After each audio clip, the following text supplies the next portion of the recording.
Luring and marking, part 1. You just got a new puppy. These are going to be things that we would do within the first month of having those dogs. And it includes crate training, creating a potty routine with your dog, teaching the dog a lure, building confidence, and building a relationship with the dog. Stan Smith from Iron Sharp K9. Henrik from TX German Shepherd. And we're going to break it down for you guys. So make sure you stay tuned, subscribe, and share this video to a new puppy owner. Potty routine. Potty routine. It is one of the most important things that you can do with your puppy.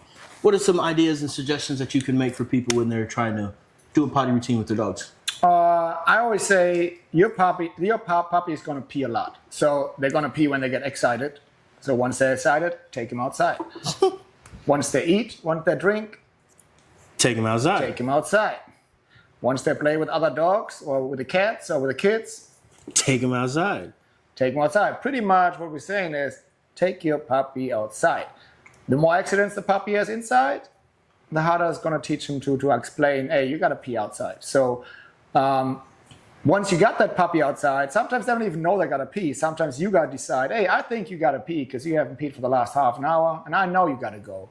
Take that puppy, take it outside, and just let it do its thing. Stop talking to it. Don't play with it. Don't take other dogs out. Just go out there, put it in the grass, and just be a tree, like we say in bite work too, right? You just be there and wait for him or her do his thing. Once they pee, once they're 100% done, that's when you got to start rewarding your dog. And if you are taking your dog out on a leash, stay in the same spot. Literally, you post up, let the dog walk around you, let them sniff everything, and eventually they will go to the bathroom. You can give your dog a treat when they go to the bathroom, and then bring them back inside. Is there anything else that they should do with potty routines? It's really easy as that. And once the puppy, every time you take him out, you can already just kind of start cueing it. Let the puppy know, let's go potty, something like this. So the puppy learns, hey, potty means going outside. And another thing to remember, if your dog has access to water and access to food all the time, then they're always going to have those frequent bathroom breaks. So if you regulate when they get the water, when they get the food, 15, 20 minutes after they've drank or ate some food, take them outside.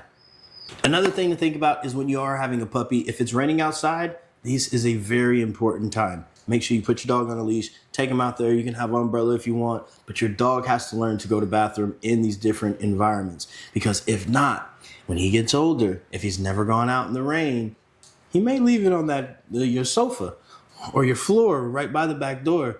You're going to clean it up and he didn't have to go outside. So take your dog out into these environments, rain, hail, sleet, snow, even a thunderstorm. Sometimes they even tell you already, even though they're only a few weeks old, they might even tell you, hey, I need to go outside. Some puppies do that. So don't ignore the puppy. Every time he sits at the door, just open the door, let him outside. Give him the chance to pee outside. The next thing that we would do with the dog is going to be teaching them the crate is a good place. And how you're going to do that is you take some treats, you toss it in there, the dog gets in there, they get reward, you close the door behind them, and then you open it and you give them a release command to come out. You give them freedom to come out.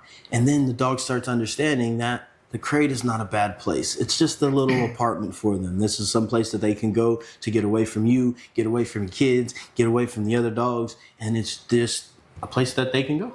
It should be a safe place for the dog. The dog should not feel trapped in a crate. I like to feed my dogs actually in the crate when they're little. You and me both. The whole food, all the bowls, everything is going to get fed in the crate. And then when they're first super little, the door just stays open. So the dog is not afraid to go in there. If you immediately put the puppy in there, close the gate, close the door, and then go to bed and let the puppy be in there all night long, he's not going to like the crate. And it's going to be a long night. So, because puppies can cry for how long? Yep. All night long. And with that being said, if your puppy does cry, you have to let him cry. If the dog cries for an hour, you let him out after an hour, then the dog starts learning, okay, I just have to do it until this point. You gotta let them figure it out on their own. There's a couple things that you can do. You can put a speaker in there and play some calming music, thunderstorm sounds, rain, those kind of things for the dog. You can also put a blanket over the crate so the dog can't see out, and it starts being understanding that, hey, I just need to chill out. So those are a couple of tips that you can do to get your dog to be more comfortable while they are in the crate. And never open the crate when the dog is crying or is going crazy in that kennel. Just wait until he calms down at least. And if it's just for a few seconds, dogs learn from pictures. And if that picture is I was quiet, I was sitting in that corner and the door open, this is the picture dog's going to have. If you open that door when he's crying, screaming, and scratching, that's the way out. So he realizes he unlocks it by acting like a donkey. And he's like, hey, I might have to try harder. And if you get these working dogs, these Mouse, these Shepherds, these Rotties, these Corsos, they will keep trying. Mm-hmm. So you want to show them the right way to do things, which is being calm, and that's how you get out of the crate. The next thing we were going to do is start introducing markers to the dog. And a marker is the dog is doing something right. If they continue to do that behavior, the reward is going to come. We're going to be using clickers, and we're going to be using verbal markers as well. And we're going to show you those things. Yeah, clear communication. That's pretty much what it's about. You got to be able to teach that dog and show the dog when they do something right and when they're not do something right. The clicker is an awesome tool. Verbal markers is the same principle, but the clicker is emotionless. It's always the same sound. It's a lot easier for the dog to understand. Hey, this is what gets me something. Hey, I did good. However you want to use that clicker. And we're going to teach you or show you how we're going to use the clicker. And what's going on here is when the dog is performing the action, he clicks and marks the behavior, and then he pays the dog. Yes. We want him paying attention, so he is. Yes. You mark it, and then you pay. The click doesn't mean the command is over. The click means you're doing the right thing. Continue to do it, and your reward will come to you.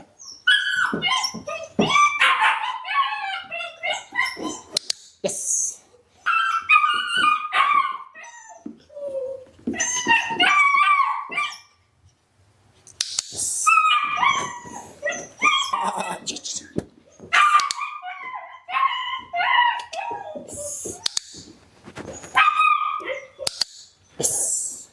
The reason why I like using the clicker, because if you have these high drive dogs like these Mouse, these Shepherds, you don't want to take the drive out by correcting them a lot. So when the dog offers a behavior, you're going to click and mark it. So say we're trying to get the dog to jump on this bench right here. If he puts one paw on there, we're going to click and mark. If he puts the second paw on there, we're going to click and mark. Then the third time, he has to put either 3 or 4 paws on this bench before he can get that reward. So we're motivating him and showing him you're doing the right thing. You keep trying, you keep progressing, you are going to get that reward. Also, another thing we're going to be doing is going to be luring. And a lure is a method of teaching your dog how to move their body, how to be around your body and your positioning, and getting them in the sits, the downs, spinning, and it's just simply showing the dog exactly where we want them to be. So when you're holding the treat, you want to have it in the palm of your hand so the dog's muzzle is trying to get up in there, and you want to cover the treat with your thumb. And he's going to show you what that looks like. And now that dog's muzzle can be right in there. And when you're luring the dog, you want to keep your hand very, very close to the puppy's nose.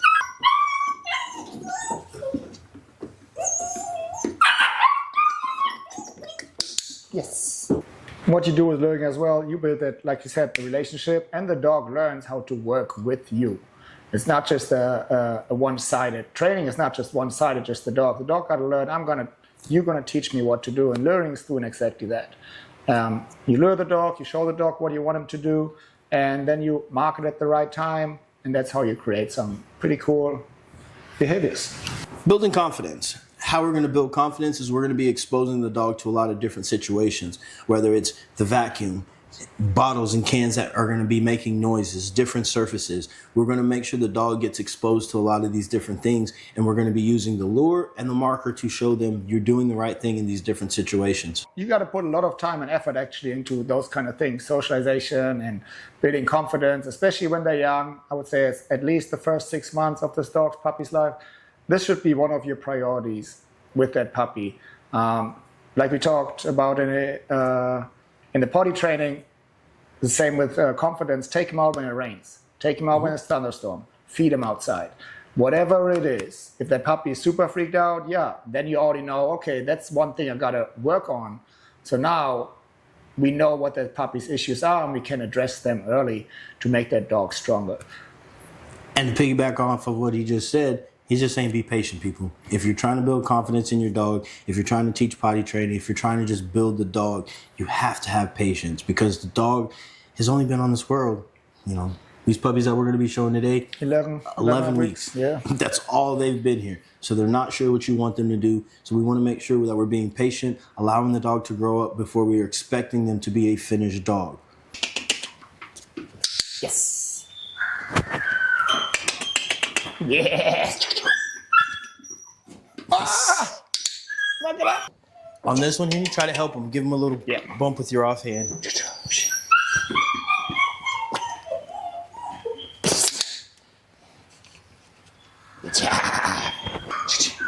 Oh, so close. Yes. Yes. Good job. Good boy. Wait. Yes. Good job. He tried to jump over it. I know. Come on.